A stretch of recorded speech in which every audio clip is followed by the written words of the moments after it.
Sa 1 Timothy po. 1 Timothy chapter 2, verses 9 hanggang 15. Basahin ko po. In like manner also that the women adorn themselves in modest apparel with propriety and moderation, not with braided hair or gold or pearls or costly clothing, but which is proper for women professing godliness with good works. Let a woman learn in silence with all submission, and I do not permit a woman to teach or to have authority over a man, but to be silenced. For Adam was born first, then Eve, and Adam was not deceived, but the woman, being deceived, fell into transgression. Nevertheless, she will be saved in childbearing if they continue in faith, love, and holiness with self-control. Join me in prayer. Lord, salamat po sa oras na ito. Bless our time, God. Give us understanding, enlightenment sa iyong salita. We thank you, God, sa patuloy mo na pag-guide, patuloy mo na pag-speak sa kada usa, sa bawat isa. We thank you that the Holy Spirit is with us and you will help us to understand your word as we study your word, oh God. In Jesus' name, amen. So, the title of our message this morning is The Woman of the Church. The Women of the Church. Ang context dito is about public worship. Nagagather. Sa tuwing nagagather, ang bawat isa para sa pagpupuri sa Panginoon. And you can notice ang salita dyan, in continuation sa verse 8, tingnan nyo po sa verse 9, verse 9, tingnan nyo po yung word na in like manner also. Ibig sabihin, connected pa ito. Kasi sinabi dito sa verse 8, I desire therefore that the men pray everywhere, lifting up holy hands without wrath and doubting. Again, the context sa ating pinag-aaralan ay nagtitipon-tipon ng bawat isa para manalangin at sumamba sa Diyos. So now, what does 1 Timothy chapter 2 verses 9 to 15 teach about sa mga babae? Ang kanilang rules kapag sila ay nag-worship po sa public. It is public worship. Tingnan niyo po sa verse 1, kapag ang godly women sumasamba po sa Diyos, verse 9, sabi po ni Pablo dito, that the women adorn themselves in modest apparel with propriety and moderation, not with braided hair or gold or pearls or costly clothing. So una, modest apparel. Ibig sabihin, wastong pananamit. Sa Tagalog, wastong pananamit na makita natin. Pangalawa, sabi dyan, not with braided hair or gold or pearls or costly clothing. Yung mamahalin na pananamit na may mga ginto at yung mga napakaraming mga kulirete, sabi po sa salita natin, maraming mga dekorasyon sa buhok. Hindi niya sinasabi, kasi sila ngayon, may mga babae na yellow ang buhok, gusto nila. So, hindi ibig sabihin na huwag kang papasok ng simbahan kung yellow yung buhok mo, ha? Hindi ibig sabihin yan. Tingnan po natin ang context para maintindihan natin ng mabuti ang sinasabi ni Pablo dito. May dalawang bagay na nangyayari sa simbahan sa Efeso, sa pagsamba nila. Una, ang pagsamba kapag sumasamba ang mga mayayaman na babae. Okay? Kapag sumasamba, pumapasok kapag nasa pagtitipon ng mga babae na may kaya, mayaman, grabe ang kanilang mga gown at saka yung mga hairstyles nila. At common sa panahon nila sa mga babae na mayroon silang mga perlas, mga ginto throughout their hair. Maraming mga linalagay sa kanilang hair. And so, ang motive dito ang problema. Hindi ka na pwede magsuot ng gold, hindi dapat pumasok ang mga babae na nakabulaw ang buhok o gold ang buhok. Hindi yun po ang ibig sabihin. Yung kanilang motive dito is para yung mga kumbaga yung attraction na nagbibigyan na sila ng distraction kasi gusto nilang mapansin sila na mayaman ako. So, nagkakaroon ng distraction sa pagsamba at sa kanilang dress, bongga, para bang na isang artista siguro yan, pero hindi siguro tama nga gamitin siya, pero na illustration, pero yung pananamit, iba-iba lang yung pananamit para sa siguro kay Vice ganda, makita niyo iba-iba lang yung buhok, iba-iba yung yung buhok, pati yung gown, damit. So parang ganyan ba? Parang ganyan para mapansin siya, uy, mayaman tong babaeng ito. So nasa kanya na yung attention ng mga sumasamba na para maira ba? Sa akin pa, maira. Yung mga iba na hindi ka-afford, hindi nakaka-afford ng ginto or mamahaling damit, so ang mangyayari is magkaroon ng jealousy. Kumbaga inaano niya na magkaroon na sana all, na yung sabi din ng iba, ay sana all ginto, sana all ganda ng damit mamahalin. So yun na yung nangyayari dito. Now, pangalawang bagay, ito ay maring isa dito, posibilidad dito kasi yung meron silang mga unbelievers, meron silang sinasamba na Diyos and idol. Ang pangalan niya ay Diana sa siyudad ng Efeso. Goddess, ang pangalan niya ay Diana. At maraming mga prostitutes siya sa templo niya. Okay? Maraming prostitutes sa templo. Hundreds of prostitutes sa templo. At nagsusuot sila ng, kumbaga yung extravagant, ang kanilang attire at braided hair. May mga disenyo ang kanilang buhok para to entice mga men sa kanila, to entice na lover sa kanila. So, sa madaling salita, sinasabi din ni Paul, huwag niyo silang gayahin. Na kumbaga, ang punto niya dito is, para bang mag-desire na ang kapwa, ang isang guy, ang isang lalaki, sa'yo dahil sa klase ng pananamit mo. Okay? So, na kung saan lalaki ay halos mahulog na yung mga mata. So, parang ganon. Okay? So, hindi dapat ganyan na kung saan nag-i-entice ka sa the way ng iyong attire, sa iyong pananamit.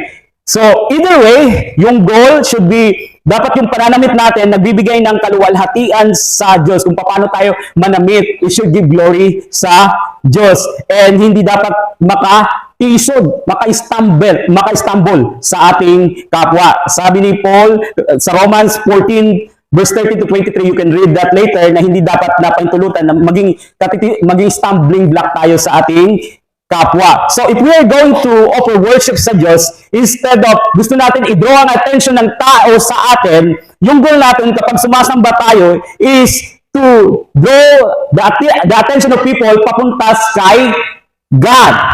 So we must ask ourselves several questions kapag gusto nating i-draw ang attention ng tao sa Diyos. So the way na tayo ay nananamit, what is the purpose? Bakit mo isinusuot ang attire na yan, yung damit na yan? Gusto mo ba na i-compliment ka kapag pasok mo sa simbahan? Pag isuot ko to, ako mapapansin ka agad sa simbahan. Wow, ang ganda naman. Ang ganda mo naman. Wow, mamahalin ang damit mo. So, iyan ba yung desire mo? And gusto mo ba na mapansin ka ng iyong opposite yung ng iyong kapwa? Or ang iyong pananamit ba ay nagkakos ng distraction sa iyong kapatid na siya ay mag-last? So, could these clothes negatively affect the worship of others? In Romans chapter 14, basahin ko po sa Tagalog ha. Roma, Kapitulo 14, versikulo 21. Mabuti ang wag nang kumain ng karne o uminom ng alak o gumawa ng anumang magiging sanhi ng pagkakasala ng iyong kapatid. Take note, gumawa ng anumang magiging sanhi ng pagkakasala ng iyong kapatid. So, hindi dapat na maging stumbling block tayo sa ating kapwa. So, yung mga ladies dito sa Ephesus, it seems na ang problema dito is yung mga babae, they draw the attention of others papunta sa kanilang the way, sa kanilang pananamit, sa kanilang nilalagay sa kanilang buhok. Again, it's not wrong na magsuot ka ng ginto, it's not wrong na maganda yung damit mo, and it's not wrong na nagpabulaw ka ng yung buhok. Hindi ibig sabihin na huwag ka na magsimba. yung kanilang motive, yung kanilang desire, ang kanilang ginagawa. Instead na ang tao ay makapag-focus sa pag-worship sa Ginoo, meron ng distraction kasi gusto nila ma-draw ang attention ng mga tao papunta sa kanila. Does it make sense po dito sa ating binasa? So, yung godly na babae, the way na sumamba siya, wasto ang kanyang pananamit, na yung atay niyang pananamit niya ay nagbibigay glory sa Diyos. Hindi siya nagsusuot lang para sa kanyang sarili, kundi meron din siyang nais na the way sa pananamit niya ay makapagbigay ng kaluwalhatian din sa Diyos. Okay? So, second point sa verse 10. The way na sumamba ang godly, maka-Diyos na babae ay he desires good works. Verse 10, but which is proper for women, professing godliness. Take note, godliness with good works. Mabubuting gawa. Sinasabi ni Pablo po dito na ang inyong pananamit ay dapat tumugma sa inyong acknowledgement, sa inyong kinokompes o pananampalataya. Ito'y tumutugma dapat the way sa inyong paano kayo mag-behave. Let your clothing be consistent with your confession. So, you are not going to be like the other women na gusto nila na i-draw ang attention ng tao papunta sa kanila. So, kailangan modest, decente, swasto ang iyong pananamit, humble ka, and committed ka sa paggawa ng mabuti. So, mga biblical example po ng mga babae sa Bible na may mga mabubuting gawa o naglingkod sa Panginoon. Yung mga babae na kasama ni Jesus maliban sa 12 disciples, di ba? Si Martha, si Mary, at iba pa. So, they serve Jesus, at meron doon na siya yung, siya donate sa kung ano ang needs sa ministry. So, may mga ladies na naglingkod kay Jesus. You can look that in Luke chapter 8 verses 1 to 3. Ipagbasahin ko na lang po. Lucas chapter 8 verses 1 to 3.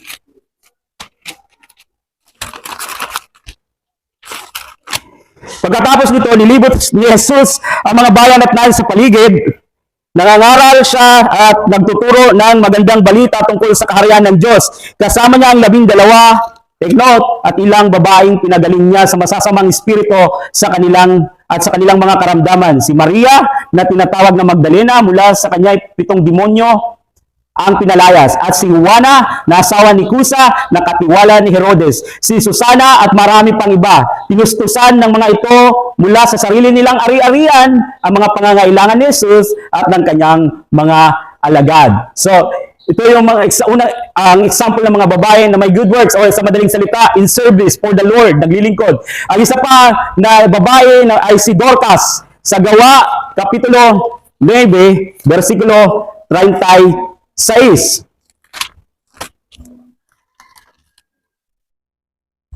Sa Jopa naman ay may isang alagad na babae na ang pangalan ay Tabita. Sa wikang Griego, ang kanyang pangalan ay Dorcas. Ginugol niya ang kanyang panahon sa paggawa ng kabutihan at pagkakawang gawa. Wala na palang dugtong, pagkakawang gawa. So, yun po is isang example ng isang babae na naglingkod sa Panginoon na siya ay ginamit ng Panginoon. At isa pa si Lydia, mayaman po itong babae na ito. At siya po ay nagpakita ng hospitality.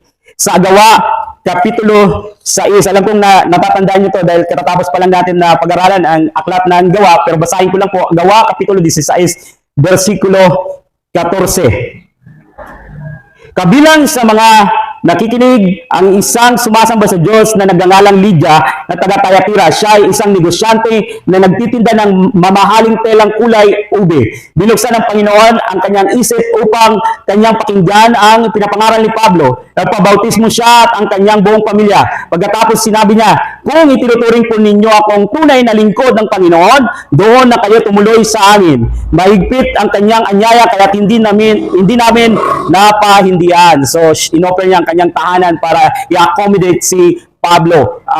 Pinatuloy niya sa kanyang bahay. At isa pang minention ay si Phoebe sa Roma 16, versikulo 1 hanggang 2.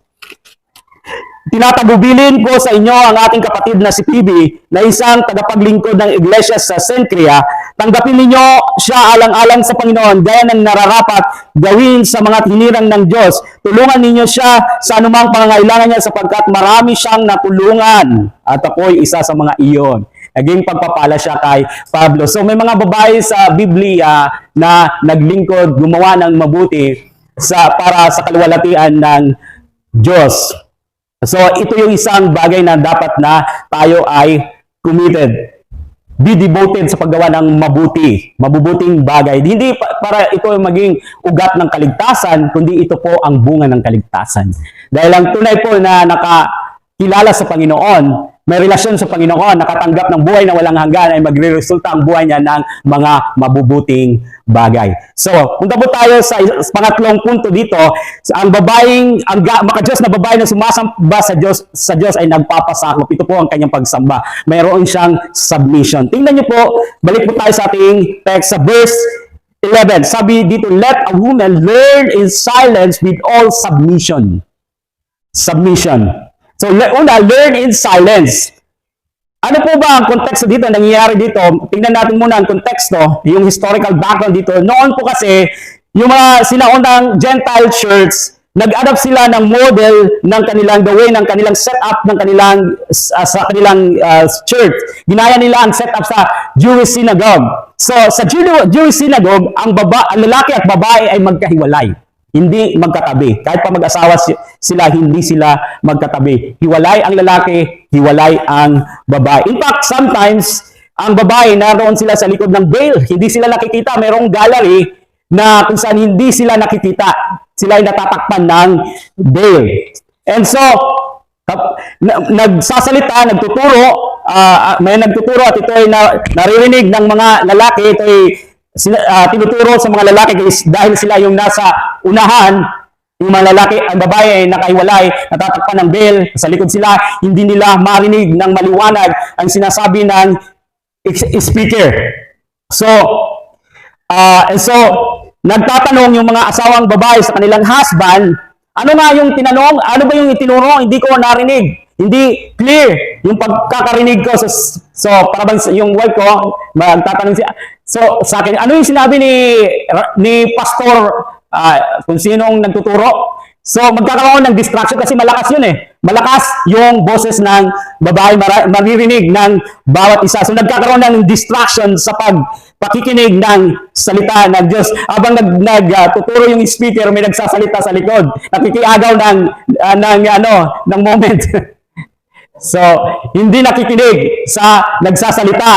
So, kaya sinabi ito ni Pablo, in fact, sinabi din ito ni Pablo sa Book of Corinthians, sa Corinto, na kung saan hindi dapat ito magpatuloy, na mayroong distraction sa pagsamba sa Diyos habang ginaganap ang pagtuturo at pakikinig ng salita ng Diyos. Nais ko pong basahin sa inyo sa Unang Korinto, Kapitulo 14. Unang Korinto, Kapitulo 14, versikulo 33 hanggang 35.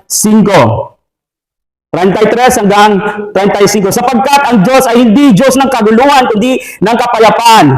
Gaya ng dapat mangyari sa lahat ng iglesia ng mga hinirang ng Diyos, ang mga babae ay kailangang manahimik sa mga pagtitipon sa iglesia. Sapagkat hindi pinapahintulot sa kanila sa ganoong mga pagtitipon ang magsalita. Kailangan sila ipasakop gaya ng sinasabi ng kautusan. Kung mayroon silang nais malaman, yun na po yung sinasabi sa konteksto natin. Ano nga yun yung sinabi ni Pastor? So meron ng distraction, sabi dito sa verse 35. Kung mayroon silang nais malaman, magtanong sila sa kanilang asawa pagdating nila sa bahay.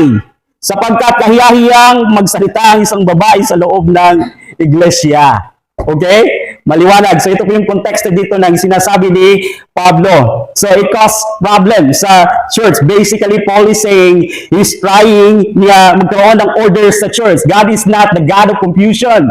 God is the God of order. Gusto niya na nasa order ang pagsamba, nasa ayos ang lahat sa simbahan. And that is why Paul is talking first all about women na hindi dapat magsalita sa simbahan. So ito yung konteksto niya. So, and sabi po sa Santiago chapter 1 verse 19, Ito pong payo ni Santiago, mga kapatid, kung minamahal, unawain ninyo ito, maging alisto kayo sa pakikinig, maingat sa pagsasalita, at hindi agad nagagalit. Slow, sabi sa English, kailangan dahan-dahan sa pagsasalita. Hindi ka agad na, kumbaga sa atin pa, tigdalayan na buranghag ba sa atin pa. So, godly women are like that. And I know some women na tahimik sila, but they are filled with wisdom. Hindi ang women dinadown dito, but there are lots of women na puno ng karunungan. Tahimik lang sila, nakikinig lang sila, pero puno ng karunungan. It's not so like to na parang i-put down, kasi I know maraming mga babae talaga full of wisdom. Mas mayroon pa silang wisdom kaysa sa ating mga lalaki. So, but like sa sinabi ng lolo ko, sabi ng Lord, hindi na to sa Bible hindi na to sa Bible, but it's kind of like mayroon siyang wisdom na sabi po na ang lata na walay sulod, maaring asa. So, kinahanglan mag-slow. Pero kadamon sa akong kilala ng mga women's is talaga, they are silent pero they are full of wisdom. Namamati lang ito, pero yan taon-taon, they will give you wisdom gently. So, slow to speak. They have this strength. And they are quiet, but they have godly strength na ada sa ira. And so, malaki silang tulong sa atin na mga men. Kaya, I encourage you, sa walang mga asawa, they are blessing. They are blessing sa lalaki. That's why binigay si Eva kay Adan. So, anyway, back, ladies, that is what you should be aiming for. You follow the wisdom na binigay dito ni Santiago. Daan-daan sa pagsalita. Slow to speak, but merong full of wisdom, filled ng wisdom. And sabi pa dito sa ating text, back to our text in chapter 2, 1 Timothy, take note yung isang sinabi dito, with all submission. Kanina, sinabi dito sa binasa natin, let a woman learn in silence. So una yon, na tapos na natin. Pangalawa, ang pinag-usapan natin sa submission, sa punto ng submission, learn in silence, and with all submission. So, Paul calls for the ladies na mag-submit sa male leadership. Okay? So, and in fact, dito sa konteksto sa 1 Timothy, you cannot find na mayroong ditong elder na babae, okay? Or pastor na babae. If you will go through sa book of Timothy, when it comes sa, especially chapter 3, when it comes sa pagpili ng bishop or elder, is all sa sa male leadership. But it doesn't mean na walang special na role ang babae. Mayroon kayong unique na role sa ministry, sa gawain ng Diyos. But again, back dito sa ating binasa, kailangan may submission. Importante ang pagpapasakop po sa leadership ng lalaki. Hindi po ibig sabihin na pagpasakop sa submission, mas lesser po kayo na posisyon. Ang lalaki po ay higher rank siya. Siya ay may mataas na rango dahil submission. Hindi po ibig sabihin. You remember si Jesus, nag-submit siya sa kalooban ng Diyos Ama. You can read that sa Philippians na binaba niya ang kanyang sarili. Siya ay nagpakababa, mas mababa pa sa mga anghel. Inobey niya ang kalooban ng Diyos Ama. But it doesn't mean na mas lesser ang kanyang position kaysa sa Diyos Ama. They are equal. Okay? Yung punto dito, kung bakit mayroong submission, is mayroon po kasi iba-iba tayong rule. Rule is like Trinity. Yung may rule ang God the Father when it comes sa ating salvation, and the Holy Spirit, and ang Son of God. Mayroong rules when it comes sa ating salvation. Similar po sa husband and wife. Hindi ibig sabihin na mas mataas ang rank ni husband kaysa kay wife dahil kailangan ni wife magpasakop. No. Mayroon ka lang pong unique, may rule ka na o gagampanan, pero hindi ibig sabihin na mas mababa ka kaysa sa iyong husband. So the Bible calls wives na mag-submit sa kanilang husband. And we all must come to worship in submission and without contention. Okay? Understand that? Wala dapat contention kundi submission when we worship God. So, godly woman practices full submission in the home at sa simbahan. Alam niyo kung bakit? Dahil ito po ay nakaka-please sa Diyos na kakaluwalhati sa Diyos. Now, pang-apat na punto, in verses 12 to 14, is they respect authority. Yung mga Diyos na babae na sumasamba sa Diyos ay may respeto sa authority. Tingnan niyo po sa verse 12, basahin ko po. And I do not permit a woman to teach or to have authority over a man. Take note. I do not permit a woman to teach or to have authority over a man, but to be in silence. So, kapag kasi po, when you teach, kapag nagtuturo ka, you have authority. Tama po ba? When you teach, I know, may teacher tayo dito. Kapag nagtuturo ka, may authority ka. Tama ba, teacher? Okay. So, when you teach, you have authority. If I go to you and say to you, turuan mo nga ako kung paano gawin ito. So, ibig sabihin, I'm making myself a student. Tama? A student. And I am literally submitting to your teaching. Nagpapasakop ako sa iyong teaching. I am making myself subordinate. Subordinate. Nagpapasakop. Under ako sa iyo.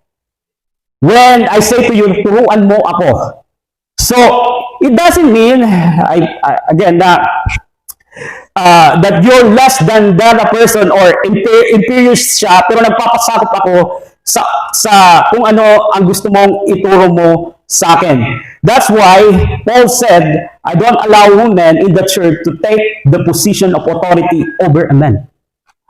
Ayoko magkaroon ng position ang babae na meron siyang power authority na inferior siya, may power siya over sa lalaki, because to do so would be to put a man in position. Hindi ibig sabihin na hindi na magtuturo ang babae. Okay? Nakita niyo yung context dito. Take note yung word, yung sinabi dito na to have authority over a man. And why is that? Na hindi dapat ang babae magkaroon ng authority over a man when it comes to it talks about sa leadership position. And take note na ang buong 1 Timothy talks about, ang context it's about sa leadership position. So, hindi niya gusto na ang babae ay magkaroon ng position ng authority over a man because that is contrary sa lungat po sa pagkakadesign ni God sa marriage between sa husband and wife. Wife is not it doesn't mean na less siya. I give you like sa illustration is like sa Trinity. Okay? Ladies, Jesus is your example when it comes sa pagpapasakop, submission sa kalooban ng Diyos. But Paul is talking about sa problema na mangyayari sa simbahan na kung saan ang babae na kung bigyan siya magkaroon ng authority over men, ang lalaki magkakaroon ng insubordination na sa babae, contrary na siya sa order ng pagkaka-establish ni God sa marriage. And paulit-ulit na itinuro ni Paul, husband, love your wife. And so wives, submit to your husband. So what reason does Paul give for not allowing women to teach and have authority over males sa pagsamba in worship? Men, dito sa verse 13, ito po ang dahilan. Tingnan niyo po ang ating text. For Adam was formed first, then Eve. Sino po ang unang ginawa ni God? Si Adam. So, ito yung unang dahilan kung bakit hindi niya pinapahintulutan na ang babae na magkaroon ng authority over males. Ang pinag-usapan po natin dito ay leadership. And it doesn't mean na hindi na pwedeng magturo ang babae. Okay? Take note, authority over male leadership, male or man. Okay? That's the context. So, the fact na si Adan ang leader, and makikita natin na siya, in fact, siya pa nga nagpangalan kay Eve. You remember? Sino ang nagpangalan sa babae? Siya ba nagpangalan sa kanyang sarili? Hindi po. You can read that sa Genesis chapter 2, verse 23. You can take note. And chapter 3, verse 20, siya ang nagpangalan sa babae. Okay? Ang pangalan mo, una na yung woman. Ang sinabi niya, woman, babae. Tapos sa chapter 3, pinangalanan na niya ng panibago, ang pangalan niya ay Eve. Eva. So, the fact na siya nagpangalan sa babae, siya yung leader. So, hindi sinabi ng Eve, ayoko nga ng pangalan, pangit-pangit ng Eve. Gusto ko morning. So, sabit siya sa ibinigay na pangalan ni Adan. Okay? So, Paul gives a creation argument. He says na ang male ang nag-lead, ang male dapat ang mag-lead sa pagsamba because this is the way kung paano dinisenyo ang husband, ang lalaki at babae, kung paano niya dinesign ang marriage. God for man to lead from the beginning, mga guys, mga lalaki. Huwag niyong hayaan na ang babae pag magsasabi sa inyo, oh tara, magsimba tayo. You should take the lead. Huwag po. When it comes to spiritual leadership, lalaki, guys, magpakalalaki tayo para sa Panginoon. Be man of God. Hindi po yung babae, uy, basahin yung Bible, bigyan mo nga ako ng encouraging words. Man, you should take the lead. Okay? Yan po ang mga tunay na lalaki. Hindi yung tunay na lalaki na may bato-bato. Ang katawan, ang tunay na lalaki ay nag-ililid ang babae sa Panginoon. Ang pamilya sa Panginoon. Yan ang tunay na lalaki sa Panginoon. Sa sanlibutan, ang tunay na lalaki, macho. Pero iba po ang tunay, real man leads women, leads their family to God. Leads them sa, linilid niya sa mga spiritual na mga bagay. So men, we are encouraged na tayo po dapat ang mag-lead sa ating pamilya when it comes sa spiritual na mga bagay, when it comes sa Panginoon. Madasig kita ang pinakamadasig. Okay? And pangalawang reason, bakit women are not allowed to teach and have authority over males in worship. Tingnan niyo po yung verse 14. And Adam was not deceived, but the woman being deceived fell into transgression. Sino po ang tinukso ng serpent? Ang unang tinukso, si Eva. Sino po ang unang bumagsak? Si Eva. Hindi po ibig sabihin na ang halo ng mga babae, huwag niyong pakinggan kasi ano yan, madali yan magkasala. Hindi po ibig sabihin. I know that there are lots of women na mas matibay pa nga sila kaysa minsan sa lalaki na sila pa yung nag-ibigay ng encourage. Pero we're talking in context sa beginning. In this case, sa creation, di ba, sa simula. Okay? So huwag niyo pong i-misinterpret na huwag na kayong makinig sa mga babae. So, yun po, alam niyo po ang story. He was referring to how the original temptation was for Eve to usurp kung saan inoverpower niya ang kanyang husband. Sabi niya, kainin mo to. Kinain ko nga, kainin mo rin. Diba? Kanino nakinig si Adan? Kay Eva. Ginamit ni serpent si Eva para bumagsak ang lalaki. Pero huwag niyong i-misinterpret po si Pastor, parang inaano kami mga babae. No? Hindi po ibig sabihin. Pero we're talking about dito sa argument ni Paul na about sa creation. The fact that Adam was not deceived. At ibig sabihin po nito na siya po ay nag-submit sa kanyang wife decision. Imbis na, submit to your husband. Si Adam po ay nag-submit kay Eve. So nabaliktad. So kaya nangyari po na overpower ang leadership ni Adam. Adam was ordained leader. Siya yung leader. So, now, hindi dapat natin sa muling basahin ito and to say na mga babae ay madalas sila nagkakasala. Marami din mga lalaki ang nadideceive, okay? Nadideceive din sila. However, in this case, sa creation story, si Adam ang nadeceive. Nadeceive siya through ginamit ng serpent si Eve. So hindi ibig sabihin, don't misinterpret na wag na makinig sa babae. But he is giving this argument na kung paano na usurp, na overpower ang authority, ang leadership ni Adan. Kung bakit siya bumagsak. Because imbis na siya ang mag-lead, ay hindi siya nag-lead. Hinayaan niya na ang babae ang mag-lead sa kanya. Nag-gets niyo po? Now, last, ang godly, makadiyos na babae ay sumasamba na kung saan sila nagpapatuloy sa pag-ibig, sa pananampalataya, sa pag-ibig, sa kabanalan, at self-control. Okay, verse 15. Tingnan niyo po sa verse 15. Nevertheless, she will be saved in childbearing if they continue, ito po dito, kinuha natin ating point, in faith, love, and holiness with self-control. Ito po yung pinakamahirap na challenging ito na passage. Mahirap maintindihan po talaga kung ano talaga yung ibig sabihin talaga nito ng sinasabi ni Pablo. At ito po yung arguable. May debate kung ano ba talaga ang ano dito, meaning. Pero personally, hindi ako naniniwala na ito ay nagsasalita patungkol sa kaligtasan. Ito po ay nagsasalita, I believe, sa physically na ma-save sa panganganak ba? Kasi delikado ang panganganak ng mga babae. Pangalawa, Paul is referring to the natural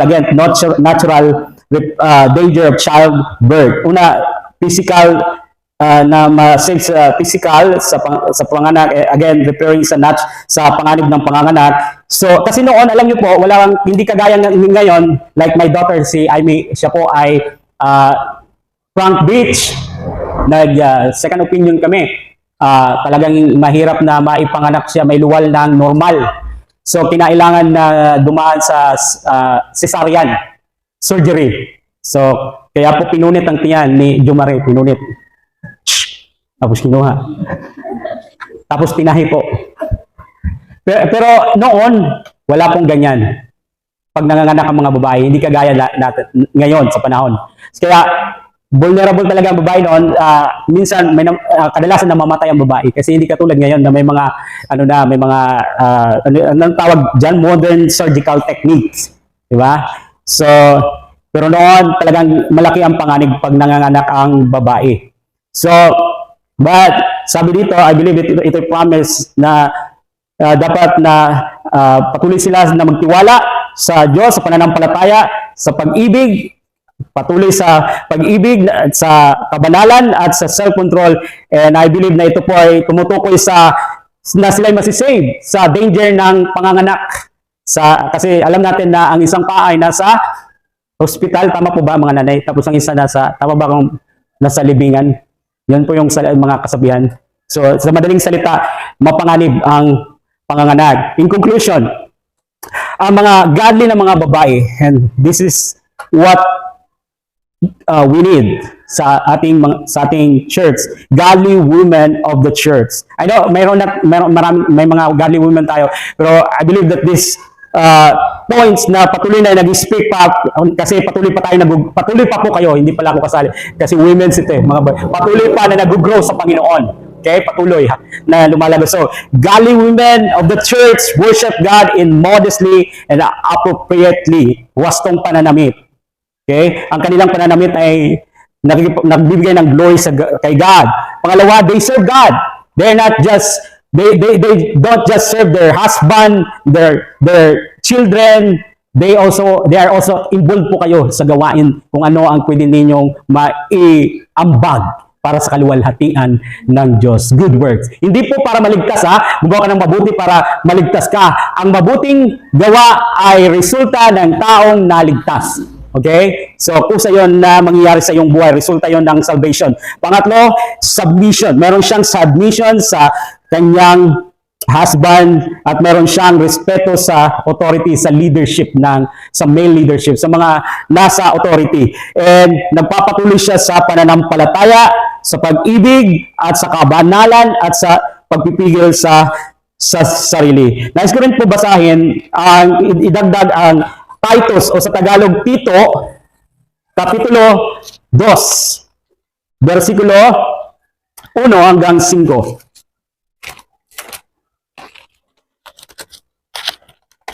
Versikulo 3. Ito po yung ang yung rule, mga women's na nais na mangyari ng Diyos sa inyo. Tito Kapitulo 2, versikulo 3 hanggang 5. Sabihin mo sa mga nakakatandang babae, sa mga older na mga babae, sa mga elder, na sila'y mamuhay ng may kabanalan. Huwag maninirang puri at huwag malulong sa alak, kundi magturo ng mabuti. Sila yung, may mga matutunan ka sa kanila na based sa kanilang through the years na mga karanasan. Nagtuturo sila sa mga younger na mga ladies. And then, continue sa verse 4, upang maakay nila ang mga kabataang babae na mahalin ang kanilang mga asawa at mga anak. Verse 5, ang mga kabataang ito ay kailangan ding turuan na maging makatwiran, malinis ang isipan, masipag sa gawaing bahay, mabait, at masunurin. Ito po yung tinuturo niyo po sa mga younger na mga babae. Ulitin ko po, Ang mga kabataang ito ay kailangan ding turuan na maging makatwiran, malinis ang isipan, masipag sa gawaing bahay, mabait at masunurin sa kanilang asawa upang walang masabi ang sino man laban sa salita ng Diyos ng dahil sa kanila. Sa madaling salita, upang makahikayat ka sa mga tao na hindi pa nakakakilala sa Panginoon, wala pang relasyon sa Diyos. So, sa mga lalaki, so pastor, para man yun sa mga babae. So ano yun sa amin, halos lahat ng binanggit puro mga, it's all about sa mga babae. Sa atin, ang application para sa mga lalaki, be a leader. Take the lead. Yan ang pagkakadesenyo ng Diyos sa atin.